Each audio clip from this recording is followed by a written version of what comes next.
Hey, what's up, everybody? True Boxing here. Thank you for coming back to Get Hit with the Truth. So today we're doing a What's Next on Devin Haney, the reigning WBC Junior Welterweight Champion of the world, following his first pro defeat, I think it was a majority decision loss to Ryan Garcia when they competed on April 20th on pay-per-view.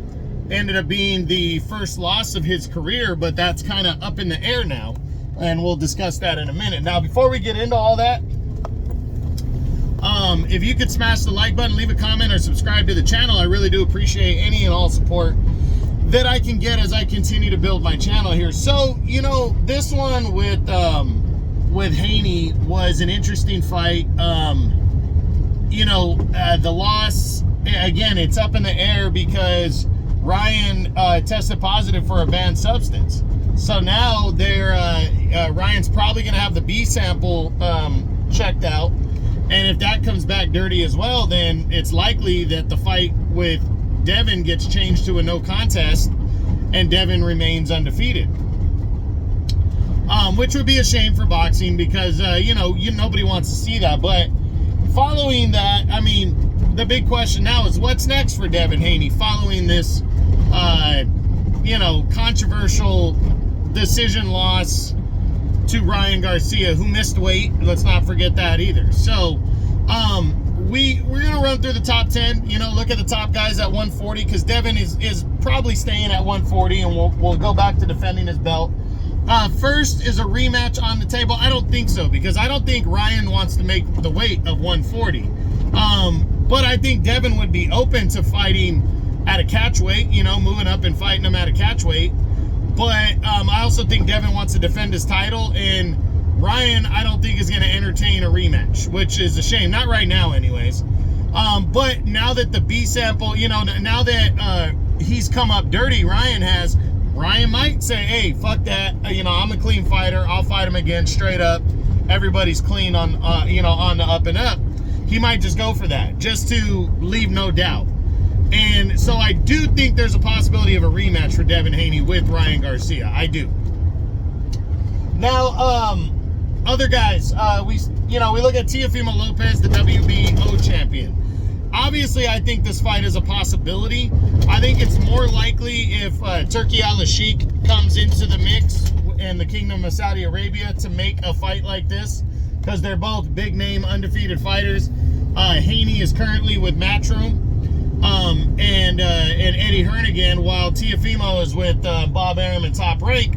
So it might be a difficult match to make if they don't have a little bit of help.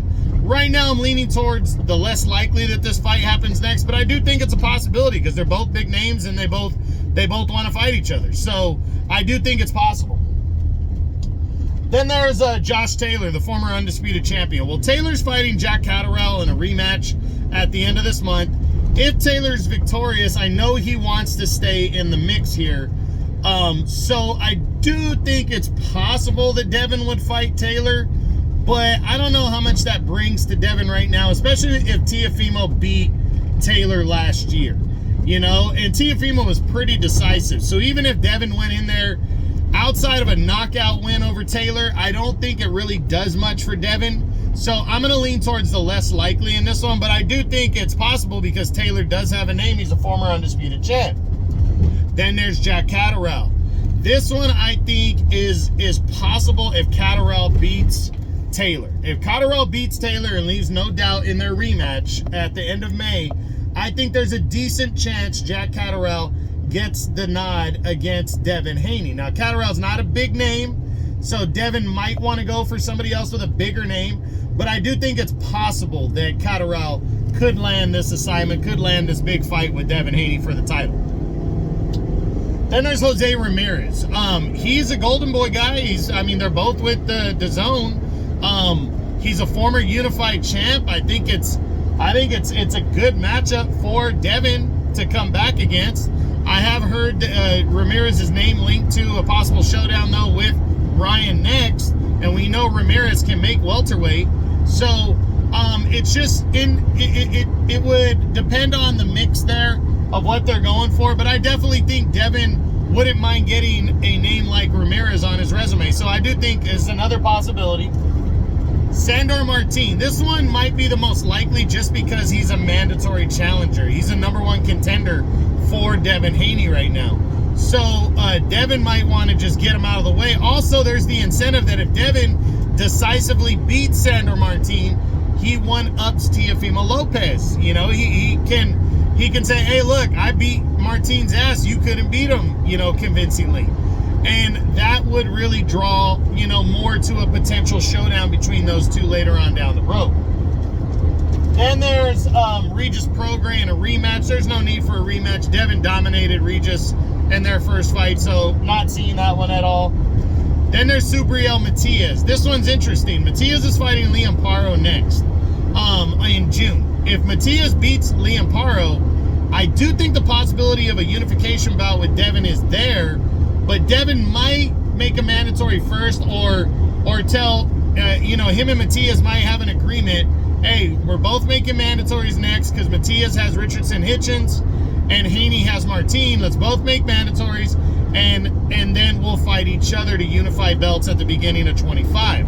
I do think that's a possibility too. So I'm gonna lean towards the less likely with Matias next, but I do think it's possible because I think Devin wants to gobble up the belts at 140 and be a 2-division undisputed champ. That's a goal, which it's a lofty goal because there's some good fights there between the champs right now. There really is. So I think Devin being one of the main guys to land a fight with at 140, that's a good matchup for him right there against Subriel Matias. So we'll see.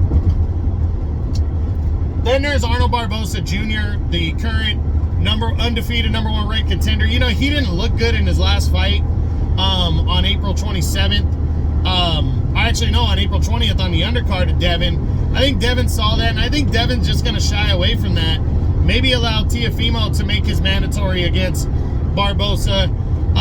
You know, because I don't know, an undefeated Barboza, I don't know what that really does for Haney right now. I mean, it would look good on his resume, you know, Barboza's undefeated, but I think Devin right now would be a solid heavy favorite over Barboza. Barboza doesn't have a big name, so it might not do much for Devin's resume in terms of moving forward, but we'll see. I mean, Barboza's a Golden Boy guy, and Devin's with Matchroom. They're both with the Zone, so I do think there's a possibility there, but I'm leaning towards the less likely. Then Gary Antoine Russell. Well, that's his #2 contender in the WBC right now, but I don't think he jumps over Martin to go to Russell.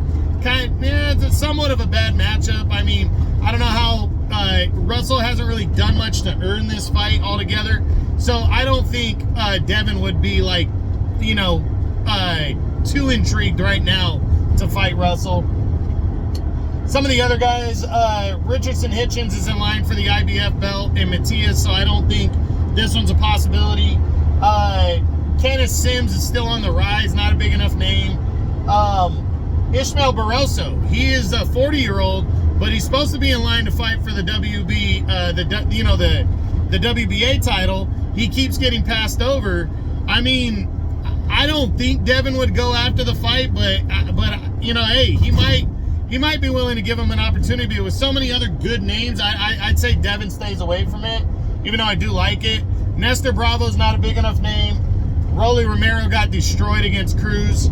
And Ryan Garcia in a rematch, as we talked about. And then Isaac Cruz is the last guy I want to talk about.